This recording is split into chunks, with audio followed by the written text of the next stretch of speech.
2024 में एक YouTube channel मत खोलना अगर आपके पास इन 6 चीजों की नॉलेज नहीं है तो, वरना आप भी 90% यूट्यूबर्स की तरह अपनी जिंदगी के 1-2 साल बर्बाद कर लेंगे और एंड में कहेंगे कि यूट्यूब तो लक का गेम है। और इन 6 पॉइंट्स में से लास्ट पॉइंट सबसे इंपॉर्टेंट है, क्योंकि वो आपको सिर्फ एक यूट्यूबर नहीं बनाता बल्कि आपको एक रियल इन्फ्लुएंसर बनाता है। इसलिए वीडियो को स्किप करने की गलती बिल्कुल भी मत करना, वरना आपका फेल होना तय है। तो शुरू करते हैं पॉइंट नंबर 1 से, जो की है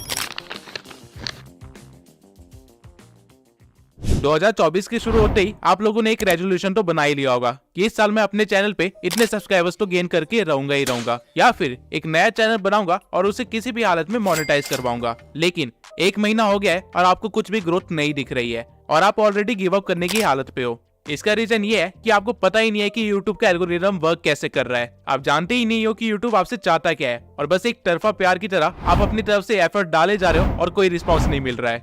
YouTube एक सोशल मीडिया प्लेटफॉर्म है जो कि एड रेवेन्यू से अपनी मेन अर्निंग करता है, और हर सोशल मीडिया प्लेटफॉर्म की तरह YouTube को सिर्फ एक ही चीज चाहिए, वो है कि लोग उसके प्लेटफॉर्म पे बने रहे जितनी ज्यादा देर तक हो सकता है उतनी ज्यादा देर तक, तभी YouTube को फायदा होगा। और इसमें YouTube आपकी मदद चाहता है, आपसे एक ऐसा कंटेंट बनवा के जिसको लोग ज्यादा देर तक देखे और YouTube पे बने रहे। लेकिन 90% यूट्यूबर्स इस बात को नहीं समझते हैं और इसलिए यूट्यूब उनका कंटेंट कभी भी ऑडियंस को सजेस्ट नहीं करता है। इसे एक एग्जांपल से समझते हैं।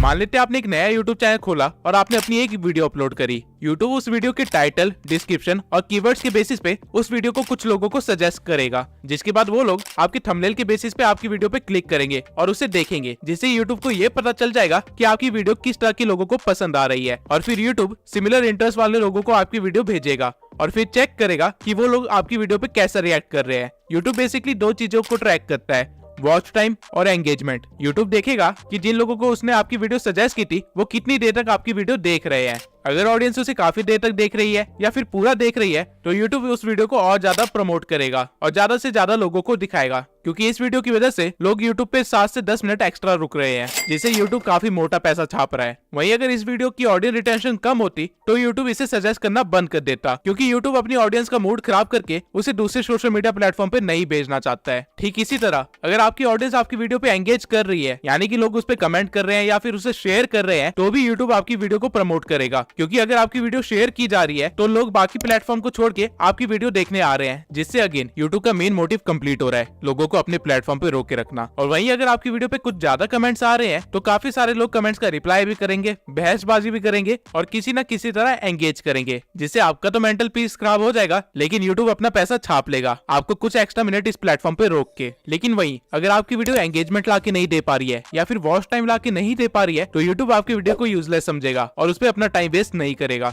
अब आधे से ज्यादा लोग इस चीज को नहीं समझ पाते हैं और वो लगातार यूट्यूब पे अपना कंटेंट डालते रहते हैं, जिसकी वजह से वो ग्रो ही नहीं कर पाते। आपको इस चीज को समझने की जरूरत है कि यूट्यूब आपसे आपकी वीडियोस नहीं चाहता है, वो आपसे आपका वॉच टाइम और एंगेजमेंट चाहता है। और ये चीजें कैसे लानी है, आपको इस चीज पे ज्यादा फोकस करना चाहिए। और एक और बहुत इंपॉर्टेंट चीज, एल्गोरिदम टाइम के साथ चेंज होता रहता है। 2014 में जब यूट्यूब पे ज्यादा क्रिएटर्स नहीं थे तब डजंट मैटर कि आप किस तरह की वीडियो बना रहे हैं, अगर आप ज्यादा वीडियोस डाल पा रहे हैं तो आपका वायरल होना कंफर्म था, क्योंकि उस टाइम पे यूट्यूब को ऑडियंस को अपने प्लेटफॉर्म पे लेके आना था, जो कि रेडियो या टीवी में घुसे रहते थे। यूट्यूब उनको अपने प्लेटफॉर्म में फंसाना चाहता था, इसलिए उस टाइम पे जितनी ज्यादा वीडियोस होती थी उतनी ज्यादा वेरायटी होती थी और उतनी ज्यादा लोग अट्रैक्ट होते थे। लेकिन 2018 में जब क्रिएटर्स काफी ज्यादा हो गए थे तब यूट्यूब अपनी ऑडियंस को बुला नहीं रहा था, बल्कि जो ऑडियंस उसके पास है उनको सस्टेन कर रहा था। इसलिए उस टाइम पे यूट्यूब ने लंबी वीडियोस को प्रमोट करना स्टार्ट कर दिया था। अगर आप उस टाइम पे कुछ 1 घंटे की वीडियो या फिर 30 मिनट की वीडियोस बनाते तो आपके वायरल होने के 90% चांसेस ज्यादा थे। और इसके बाद 2020 में एक और चेंज आता है, जब टिकटॉक और रील्स का जमाना स्टार्ट हो जाता है। अब लोगों को लंबी वीडियो नहीं देखनी थी, बल्कि उनको जल्दी जल्दी वीडियोस देखनी थी, और इसलिए यूट्यूब ने शॉर्ट्स इंट्रोड्यूस किए। और इवन अभी भी यूट्यूब शॉर्ट्स को काफी ज्यादा प्रमोट कर रहा है, क्योंकि शॉर्ट्स देखते देखते कब 1-2 घंटे निकल जाए पता ही नहीं चलता। और यही तो यूट्यूब को चाहिए कि आप उसके प्लेटफॉर्म को छोड़ के जाओ ही ना। और एज ए यूट्यूब क्रिएटर अगर आप बिना एल्गोरिदम को समझे वीडियो अपलोड करना स्टार्ट करोगे तो आपका फेल होना ग्रांटेड है। लेकिन क्या एल्गोरिदम एक लौता फैक्टर है जो कि आपके फेल होने का रीजन हो सकता है? नहीं। अगर आप अभी तक इस भ्रम में जी रहे हैं कि आप रोज वीडियो डालेंगे और आपकी कोई ना कोई वीडियो तो वायरल हो ही जाएगी, तो आप बहुत ही जल्दी अपनी मेहनत और टाइम बर्बाद करके क्विट करने वाले हैं, क्योंकि आपको इस चीज को समझने की बहुत ही ज्यादा जरूरत है कि क्वालिटी ओवर पावर्स क्वांटिटी। अगर आप 2 चैनल्स खोलते हैं जिनमें से आप एक चैनल पे साल में सिर्फ 4 क्वालिटी वीडियोस बनाते हैं और वहीं दूसरे चैनल पे साल में 365 वीडियोस बनाते हैं लेकिन सारी वीडियोस बिलो एवरेज है, तो वो जो 4 वीडियोस वाला चैनल है वो मिलियन सब्सक्राइबर्स गेन कर चुका होगा, वहीं 365 वीडियोस वाला चैनल हो सकता है कि 10,000 सब्सक्राइबर्स भी गेन ना किए हो। रीजन बीइंग कि वो 4 वीडियोस की क्वालिटी 365 वीडियो से भी ज्यादा है, और यही रीजन है कि डिकोडिंग वाईटी, मैं और कई सारे छोटे चैनल्स इतनी जल्दी ग्रो कर पाए, वो भी इतनी कम वीडियोस में, क्योंकि ये चीज हमें पता थी। अगर आपको क्वालिटी कंटेंट बनाने में 1 महीना लगता है तो कोई बात नहीं, लेकिन बिलो एवरेज कुछ भी मत दिखाइए, क्योंकि अभी यूट्यूब पे ऑप्शंस की भरमार है। अगर ऑडियंस को आपकी वीडियो पसंद नहीं आई तो वो किसी और के चैनल पे जाके उसकी वीडियोस देख लेंगे, और यूट्यूब ये चीज देखेगा तो यूट्यूब उसके चैनल को प्रमोट करेगा। वहीं अगर ऑडियंस को आपकी वीडियो पसंद आ गई तो वो आपकी वीडियोस के लिए वेट किया करेंगे,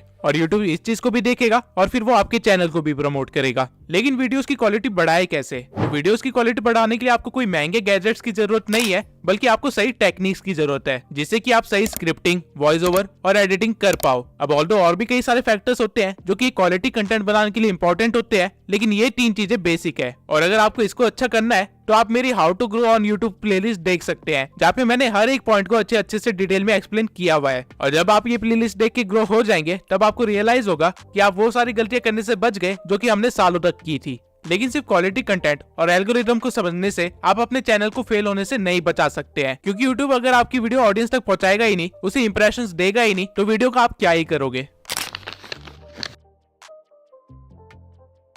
अगर आपको नहीं पता कि रिटर्निंग व्यूअर्स कैसे इंक्रीज करे, या फिर न्यू व्यूअर्स को कैसे गेन करे, या फिर अपनी वीडियो को रैंक कैसे करवाए, या फिर CTR, RPM, CPM जैसी चीजें क्या होती है, तो आप एक बड़े से जंगल में बिना मैप के निकल चुके हैं, जहाँ पे आधे रास्ते में आपको YouTube नाम का एक शेर खाने वाला है। SEO में रैंक करने के लिए बेसिकली आपको 3 चीजों की जरूरत होती है: टाइटल, कीवर्ड्स और थंबनेल। और इनके सिवाय अपने SEO को ट्रैक करने के लिए और उसे और भी ज्यादा इंप्रूव करने के लिए आपको YouTube के एनालिटिक्स को अच्छी तरह से देखना आना चाहिए, क्योंकि अगर आपको अपना एनालिटिक्स समझ नहीं आ रहा है तो आप अपनी ऑडियंस को नहीं समझ पा रहे हो। एंड अगेन, अगर आप अपनी ऑडियंस को समझ नहीं पा रहे हो तो एल्गोरिथम आपकी मदद नहीं करेगा। अब सही से टाइटल, डिस्क्रिप्शन और हैशटैग्स कैसे डालते हैं, इसके ऊपर मैंने ऑलरेडी एक वीडियो बना रखी है। लेकिन एनालिटिक्स को स्टडी कैसे करे, उसे इंप्रूव कैसे करे और उसके साथ उसको ऑप्टिमाइज कैसे करे, इसके ऊपर मैंने अभी तक कोई भी वीडियो नहीं बनाई है। तो अगर आप लोग चाहते हैं कि मैं इस टॉपिक पे एक वीडियो बनाऊं तो कमेंट सेक्शन में एनालिटिक्स लिख दीजिए। 1000 कमेंट्स होते ही मैं वीडियो बनाना स्टार्ट कर दूंगा। बस सोचिए, आप सब कुछ सीख जाते हैं और अपने चैनल की क्राइटेरिया को पूरा करने के बाद उसे मोनेटाइजेशन के लिए अप्लाई करते हैं, और YouTube आपको रिजेक्ट कर देता है। ऐसा होने के चांसेस बहुत ही ज्यादा है अगर आपको नहीं पता कि YouTube की पॉलिसीज और गाइडलाइंस क्या है।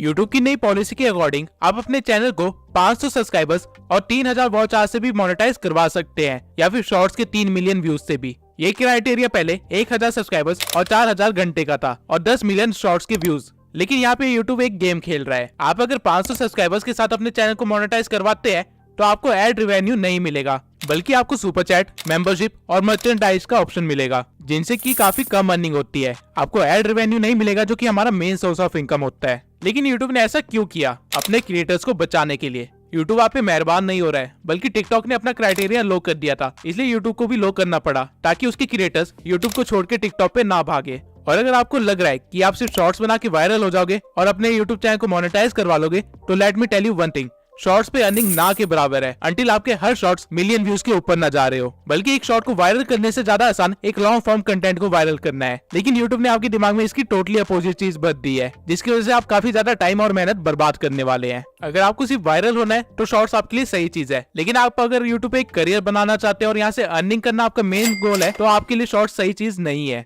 इसके सिवाय AI के ट्रेंड में होने के कारण YouTube ने AI से रिलेटेड भी काफी सारी पॉलिसीज निकाली है, लेकिन इन पॉलिसीज में कहीं पे भी AI वॉइस यूज करने से मना नहीं किया गया है, अंटिल आप किसी और की वॉइस को क्लोन करके अपनी वीडियो बना रहे हो। अगर आप 11 लैब जैसी किसी वेबसाइट से अपनी वॉइस जनरेट करवा रहे हो तो कोई प्रॉब्लम नहीं है, लेकिन अगर आप उसको बोलते हो कि डोनाल्ड ट्रंप जैसी वॉइस को क्लोन करके आपकी वीडियो बनाए, तो आपके लिए एक प्रॉब्लम है। सेम वे में अगर आप AI से कोई वीडियो 0 से एडिट करवाते हो तो कोई प्रॉब्लम नहीं है, लेकिन अगर आप किसी और का कंटेंट उठा के उसे AI में डाल के कुछ और बनवाते हो और फिर उसे YouTube पे अपलोड करते हो, तो आपके लिए एक बहुत ही बड़ी प्रॉब्लम है। और इवन आप AI की वॉइस को भी लगातार यूज नहीं कर सकते हो डायरेक्टली, वरना वो रीयूज कंटेंट में आ जाएगा। आपको अपनी वॉइस को थोड़ा सा एडिट करना पड़ेगा। ठीक इसी तरह कॉपीराइट क्या है, इससे कैसे बचा जाता है और सही तरीके से किसी को एट्रीब्यूट्स कैसे दिए जाते हैं ताकि कभी लीगल केस में ना फंसे, इन सब की नॉलेज होना बहुत ही जरूरी है। वरना मैं ऐसे भी कई क्रिएटर्स को जानता हूँ जिनके मिलियंस में सब्सक्राइबर्स थे, लेकिन ये पॉलिसी गाइडलाइंस को वायलेट करने की वजह से रातों रात उनका चैनल गायब हो गया। कॉपीराइट के ऊपर मैं अलग से एक डेडिकेटेड वीडियो जरूर बनाऊंगा, क्योंकि ये एक बहुत ही बड़ा टॉपिक है और साथ में काफी कॉम्प्लेक्स भी है। आप कह सकते हैं कि इसको समझाने के लिए एक लॉ की डिग्री होना बहुत ही जरूरी है, क्योंकि यूट्यूब की कॉपीराइट पॉलिसी यूएसए के एक्ट के अकॉर्डिंग चलती है। लेकिन इससे डरने की कोई भी बात नहीं है, बस आपको थोड़ी सी नॉलेज होनी चाहिए ताकि आपका करियर बच सके।